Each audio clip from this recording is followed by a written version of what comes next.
proud welcome everybody to the G&T Sessions. Gerda and I are with you today, and we're talking about all things coronavirus as they have impacted our families, our businesses, our clients, our colleagues, and ourselves. Neither of us are unwell. I can say that with some certainty, and I'm sure most of you are well too, because so far we're hearing that most of the transmission is not community spread, but we're hoping it stays that way.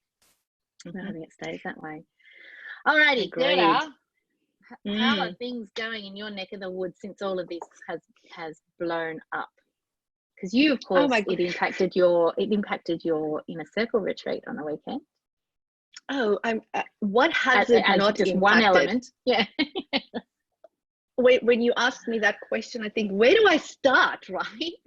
Where do I start? I guess from a business perspective, it has felt like I've been suffering from a bit of a business bipolar disorder, said with all due respect, because the one day I'm going, yes, I can do this. The next day is, oh my goodness, what's going on, right? Yeah. So there's so many ups and downs that is happening on a daily basis, sometimes on an hourly basis. And for me, because I've not only got a practice, I've got the two practices, Source Health, we've got Halo Practice Management, we've got my business, PPS, Private Practice Success, and they've got Elevate 2020.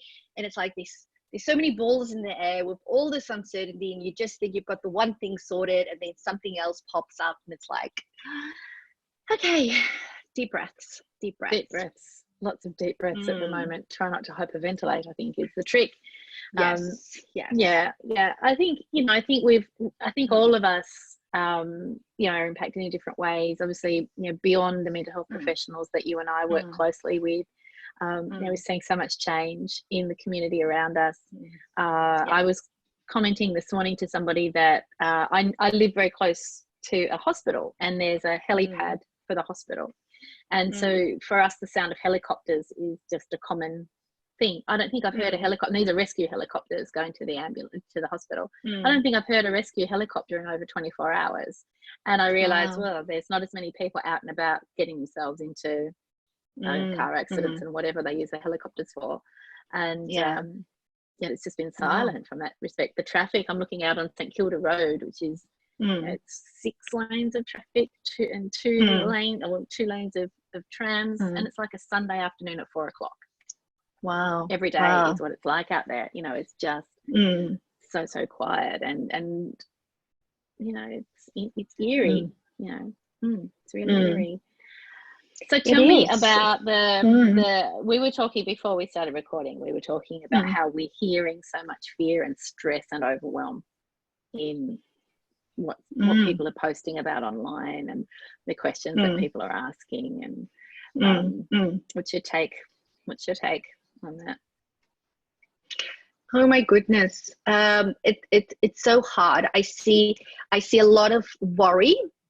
I see a lot of people feeling so stressed about making the right decisions, right? Making the right decisions for themselves, for their families, for their team, for their employees, for their clients, for their referrers. And I think when there's so many people that they want to help and support and not disappoint, there's so much worry about doing the wrong thing. And and I love that we have all our fabulous Facebook communities and people can get all that support. But the other thing is that you're gonna ask one question, you're currently getting like 10 different answers, right? And then it's like, okay, what now? I've come here to get some clarity, but now I've got 10 different suggestions, and I'm even more confused, and I think it's such a difficult time. And a lot of people that have started to implement certain things, and if it's not working the first time, I can see a lot of hopelessness or a bit of defeatist thinking starting to slowly emerge. And I've seen that over the last 12 hours, particularly, that I've started to notice very defeatist feelings amongst our community, which is very concerning, of course. I'm not sure if you've seen the same. I've certainly seen that too. And I think there's a lot of fear around, for our professions, a lot of fear around changes to billing practices with regards government rebates under Medicare, and people are. I think it's like a litmus test of everything else that's going on in society at the moment. There is no clear-cut answer yet of this is what you must do, and it's driving everybody to distraction and despair. For me, the underlying thread of messages that I'm trying to encourage people to take on board is just slow down. We don't have an answer yet. Deal with what you can deal with. Don't have your business reliant on one way of doing things. Start now getting creative with how you do things. I did a live stream the other day, and my husband actually commented to me verbally today about it. He mentioned that I'd said something about, and this was a live stream to business owners generally, about being creative. And I made mention of loaves of bread being cut in half and sold.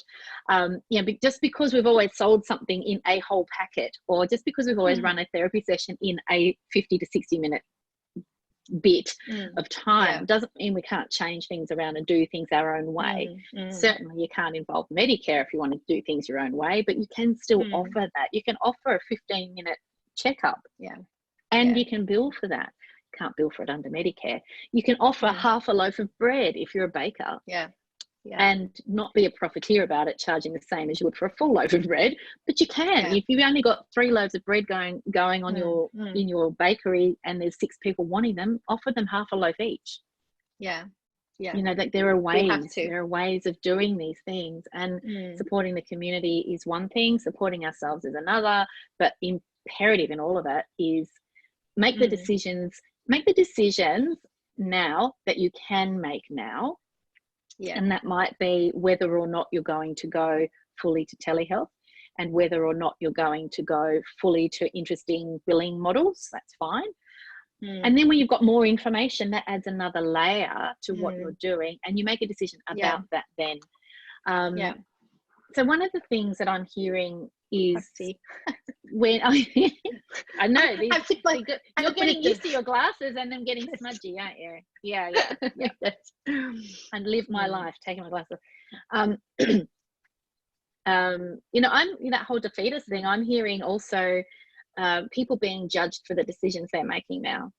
So I'm hearing stories of people who've decided to go fully to telehealth, for example, now, and charge their clients an out-of-pocket fee with no rebate. How they're charging and what they're charging isn't the relevant point to the story. But some of those people who are making those decisions are being judged by their peers as overreacting, or any number of judgments. And it's, no matter what we do, sometimes we're going to face judgment and criticism, and we just need to, I think in the current circumstances, when we're able to make a decision, it lightens our own load, because that's one less decision we have to make tomorrow. Because a lot of people are talking about decision fatigue as well. Most certainly. And I've seen and heard some of the reports and stories, and having spoken to people, and the fact is, each of us runs our business differently.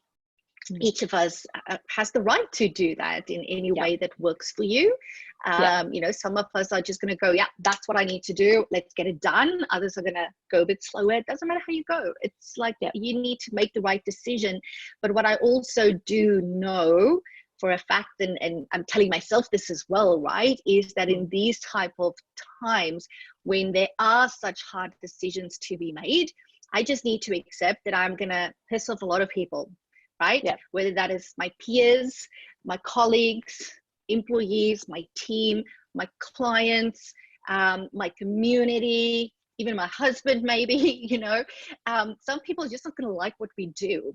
And in this situation, even more so than in normal circumstances, we know this applies to normal circumstances, but in these situations, they're going to be more judgment and criticism. And we want to tell those people that's engaging in that, you need to stop that nonsense, right? That's not okay.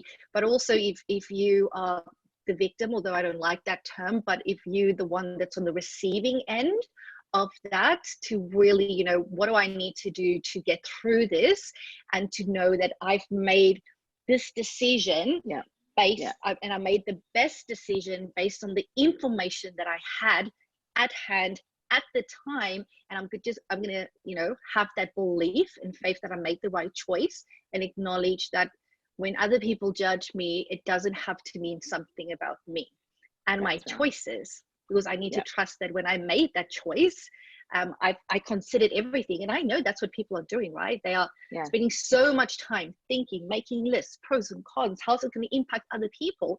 So when somebody's made a decision, I just tell myself, they haven't just like pulled that out of a hat, right? We know our people in our industry, right? They serial overthinkers. And they think of everybody normally except themselves, right? So I know when somebody's made a decision, they've put a lot of thought into it, and who are we to judge them for it? Doesn't mean that I don't give people input and suggestions, but we don't have a right to judge them based on what they decide. No. And I think related to that is that when you do make a decision for your business, as circumstances change, it's okay to change your mind. So you might decide today that you're not going to bulk bill people because you can't sustain that financially in your business. That's okay. And then as things shift and change, if you decide you need to change your mind, you can. And the converse is true. You might be in a mad panic at the moment and decide you are going to bulk bill, or you are going to offer lower fees. And then you might change your mind when you realize or discover that that's not financially sustainable for your business. It's okay. The thing that will need to be, I guess, a bigger part of what we do in our businesses is communicating with our clientele, communicating with our referrers, and saying, look, in the interests of keeping my service open for you, this is the decision I've made. I'll review that in X amount of time. I can't even necessarily tell you the time frame, but it's a changing landscape. So nobody expects you to have all the answers either. Nobody's got all the answers. We haven't gone through this before. Certainly not in the digital age. So we haven't gone through this before. So as you go forward, it's okay if you need to change your mind. My personal circumstances, I haven't spoken about this publicly, but I will, because I have permission to.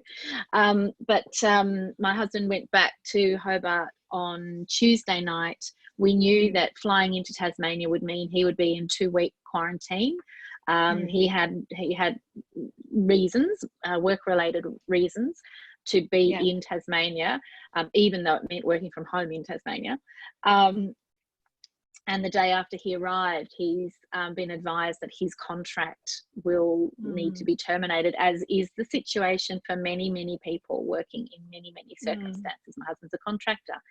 And so he's now in isolation in Tasmania, winding up his job, and will spend the end period of his isolation there for no reason, because he won't have a job.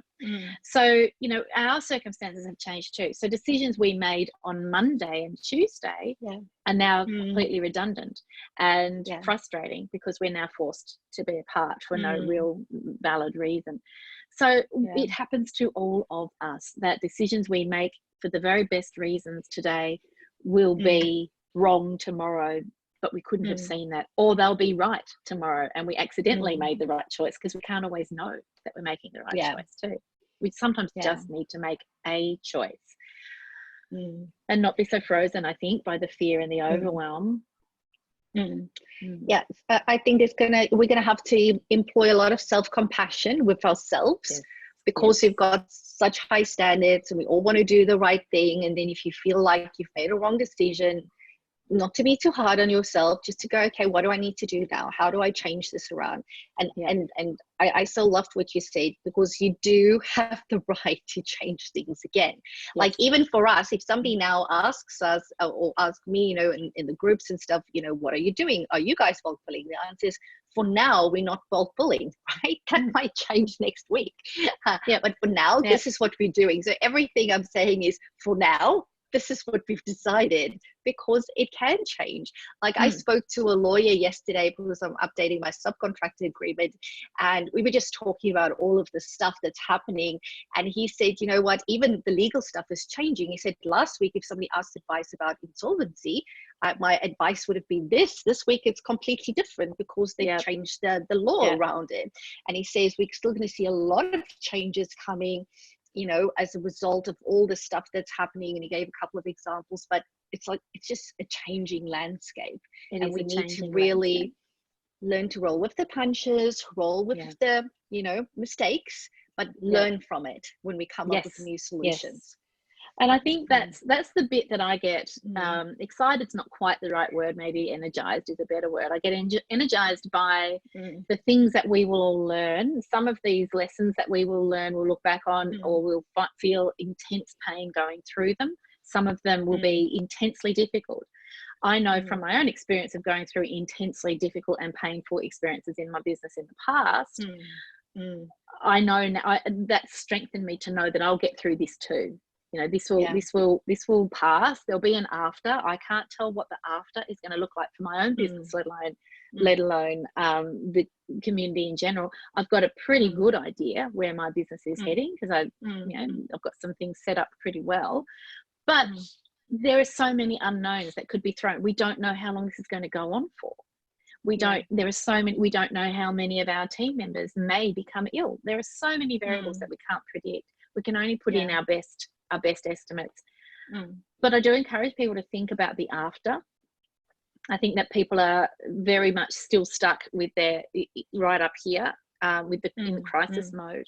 So I'm encouraging people to really exercise putting on their CEO hat for a minute and saying, okay, this is a crisis we've never had to deal with before, but there will be an after in a year's time, in 6 months' time, in 3 months' time, in 5 years' time. Thinking about different time frames, playing around with that flexibly in your thinking helps you have a bit more of a forward vision of, okay, what could I put in place now that makes it easier for that 6-month vision and that 12-month vision to come to fruition. Simple things to start with, like reducing your overheads, reducing the subscriptions that you don't need. So things like oh, I've got something that I just got pinged for, and it's like, damn it. And it was one of those, was it Designer? I think the Designer, not Canva. I will go to my grave being a subscriber of Canva, but something like that I don't use. And I had forgotten that I was subscribed to it. So things that you don't use, go through your subscription list, look at things that you actually don't use, and think about whether or not you need that for your overheads.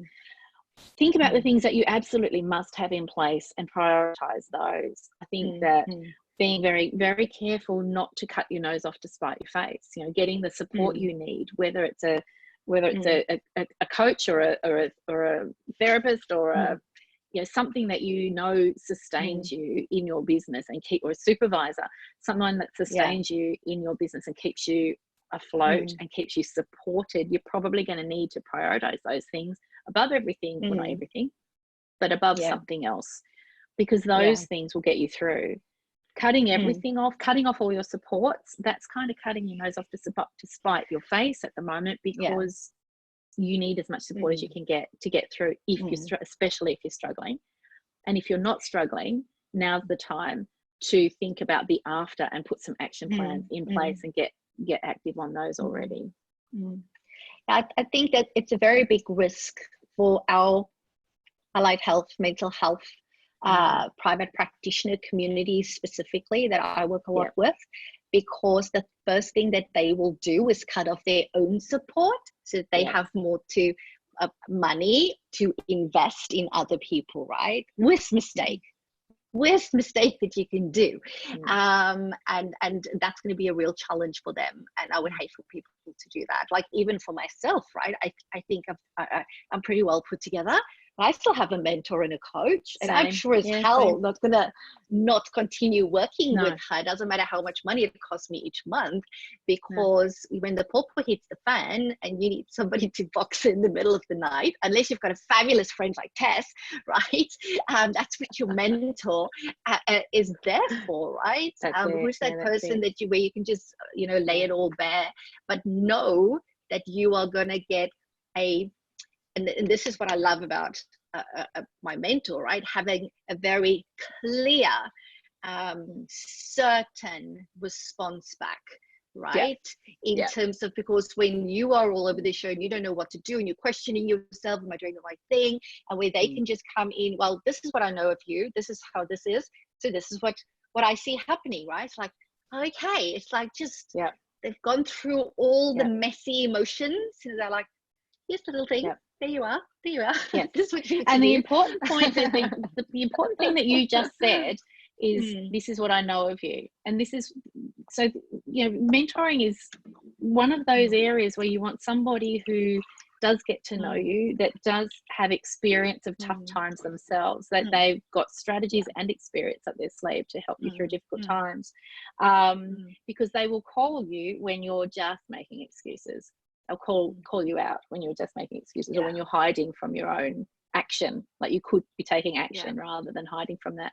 And working consistently with someone so they do know you, and they will be able to point you in the direction of skills that you're overlooking and strategies you've used before that have been successful for you.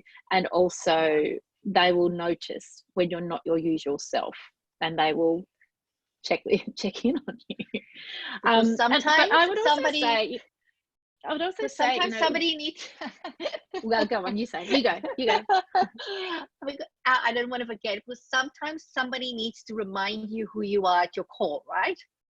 Especially when everything else is going to shit, they need to say, but this is who you are, don't forget who you are, don't forget your message, your impact, what it is that you're here to do. You know, and that's where that's so amazing. And I think the difference in a time like this, when people are making decisions about prioritizing these things, like there's no way known that I'm not going to continue receiving mentoring during this time. But my decision is about prioritizing, obviously financially, the things that are important to me, and the things that are really important to me, making sure I'm actually using them and accessing them fully. You know, not hiding from them, not you know, putting it on the later thing. You know, it was put to me this morning, you know, you don't wait to see, you don't expect your clients to wait until they're feeling better before they'll come and spend money coming to see you. That doesn't make any sense at all. So I think that the fear that we're seeing is completely understandable, and I think that the decision overload is completely understandable. I certainly wake up with this feeling of fatigue, so not body tiredness, but this mental fatigue of decisions. So just a simple thing of going to buy milk, or I just took the kids for a run through the park, and I second guessed the decision to just take the kids to the park. And then I was out there and saw these pods of people gathering, having their lunch together, obviously workmates who work in the local area. And I was very quick to judge them. And then I put my compassion hat on, and I thought, you know, they're probably working together and thinking that it's okay because they're together in the workplace now, they're together in the park, and it's okay. But we're not far off there being a time when that's not going to be okay. And in fact, it's probably not okay now, given the rules that have been implemented in Victoria. So things are moving so quickly that we can't even tell now whether or not sharing you know, your lunchtime together in the park is acceptable. That's where we've come to. So it is no wonder that we're all stressed and we're all second guessing everything that we do.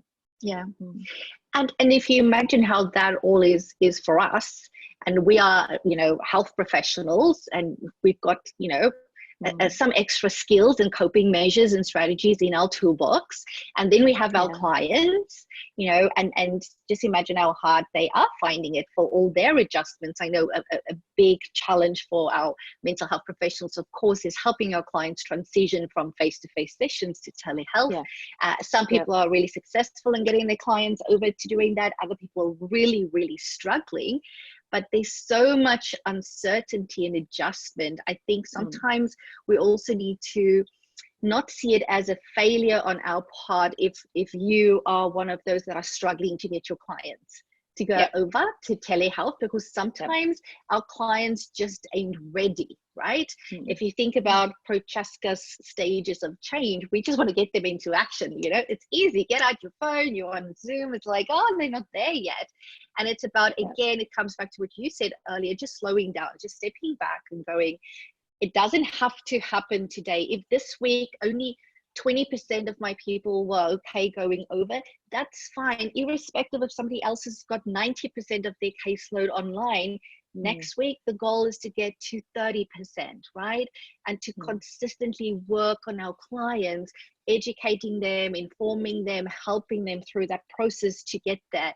So I also want, I guess, a big message that I want to get through to people is don't give up. Because you think your clients aren't going to transition, right? Sometimes they just need time, and you need to just walk that process with them. Yep, that's exactly right. Yeah, that's exactly right. I think about a story I heard, I was going to say last week, but I couldn't tell you when it was.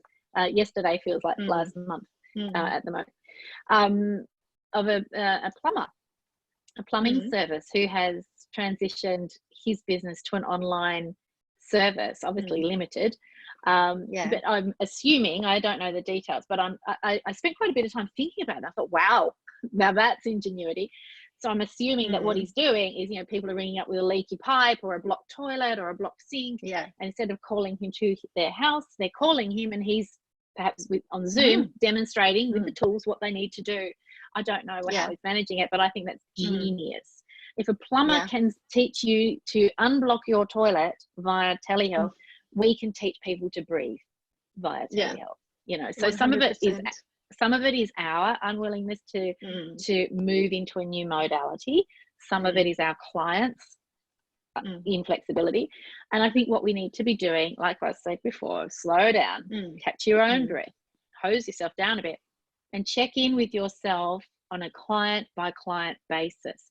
Is this my problem, or is this the client's problem? If it's my client, if it's my problem, then I need to step back and think about this, and perhaps do some journaling, perhaps even take a day off, perhaps clear your diary for a day or two, so you can get your head around how you're going to implement this, so you can practice using Zoom, so you can practice getting the billing right, all of these things. And then it's a client by client conversation. Now, if you've got a rolling series of cancellations, use that time to have a 5-minute check-in phone call with the person who cancelled last week. Just touching base, seeing how you're going. Happy to speak to you by phone next week. We can set a time together if you prefer. We could use Zoom. Let me know what you'd like. And by touching base, letting people know that we're still there, letting people know we still give a shit about how they're tracking through all of this.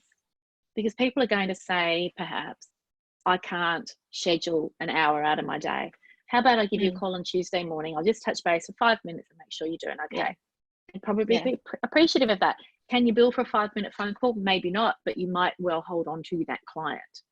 So think about that 5-minute phone call as an investment in keeping that client. All sorts of ways. And we're trying to be creative how we do this.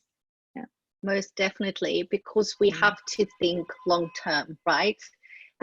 You can't just think about this week, although it feels like that, because there's so much stuff that you need to do. But that's why you need to decide, am I going to be here in 6 months? Yes or no, right? If I'm intending to be here, then I need to do things that I might not normally do, right? And that's okay as well.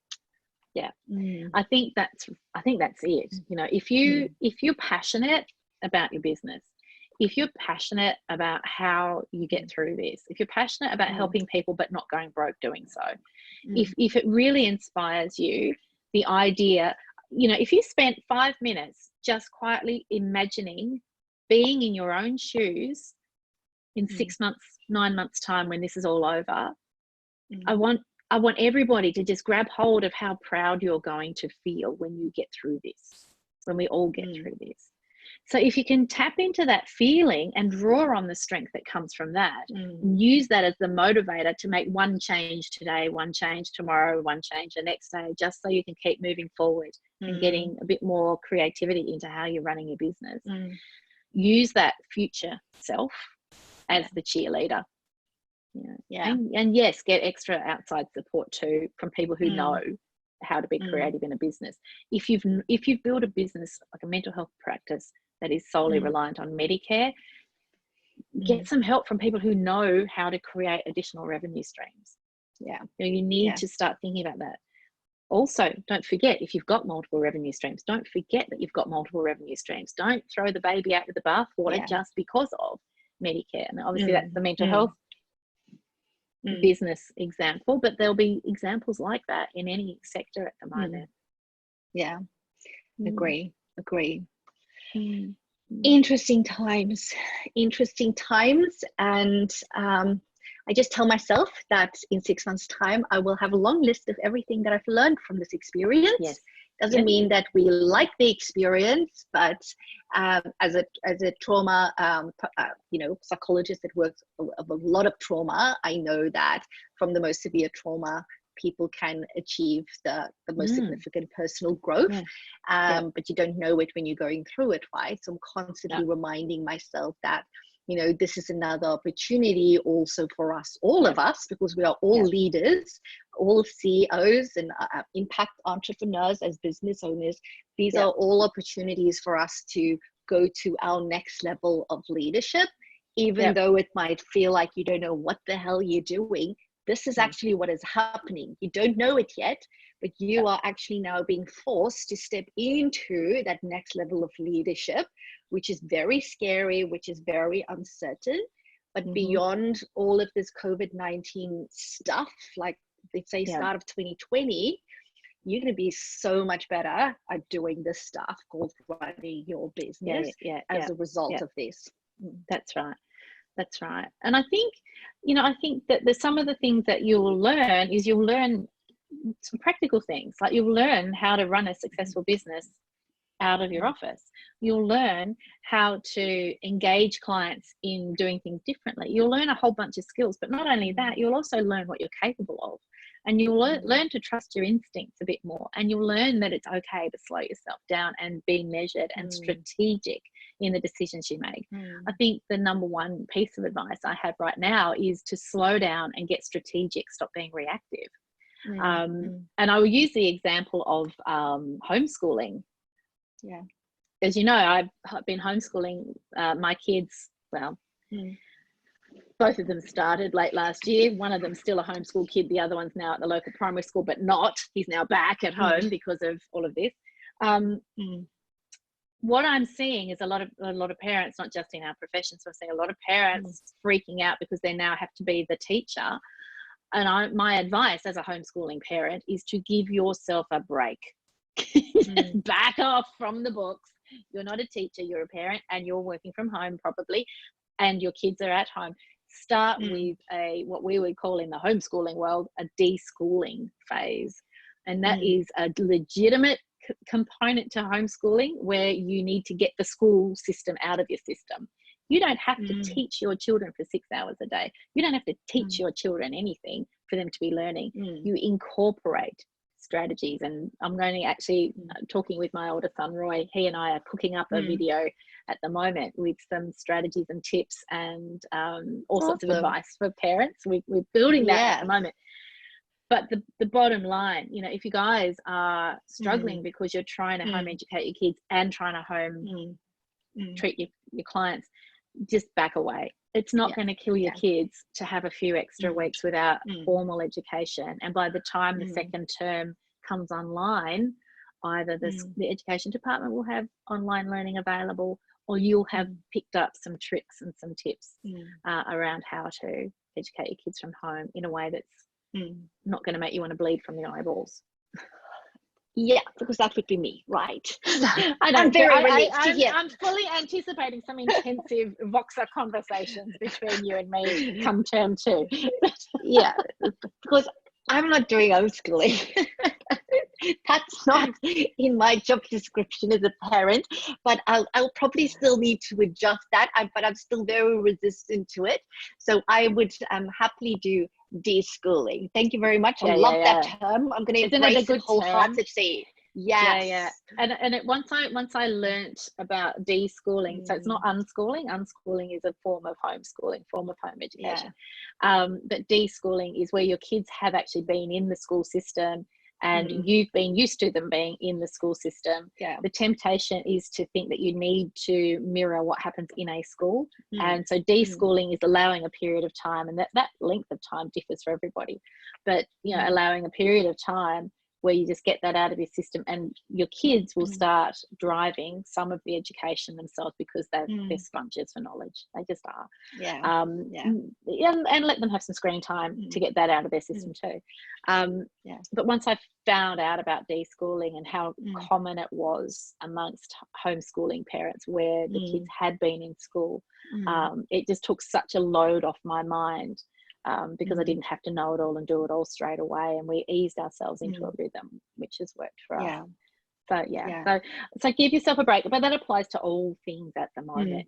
Just if you're feeling overwhelmed by stuff, just back it up a bit, hose yourself down, take a day off if you need to. Just give yourself permission to go slowly while you figure it out, because it's okay. It's all going to be all right. As long as we don't spontaneously combust, we'll be okay. No. I just realized this morning, is Easter like cancelled? It's like, is Easter cancelled? I haven't asked the Easter Bunny. I think the Easter Bunny is still like doing his thing. Yes, because here where I live in the state, they've closed off the pools. You can't use the pool. You can't use the basketball court or the tennis court. The kids can't play in the park. It's like it's closed off. Well, you can still go to the beach, right? But it's like, it's school holidays for it's like, it's like, no, it's just so surreal, right? It's so surreal. It is very, very bizarre. It is very, very bizarre.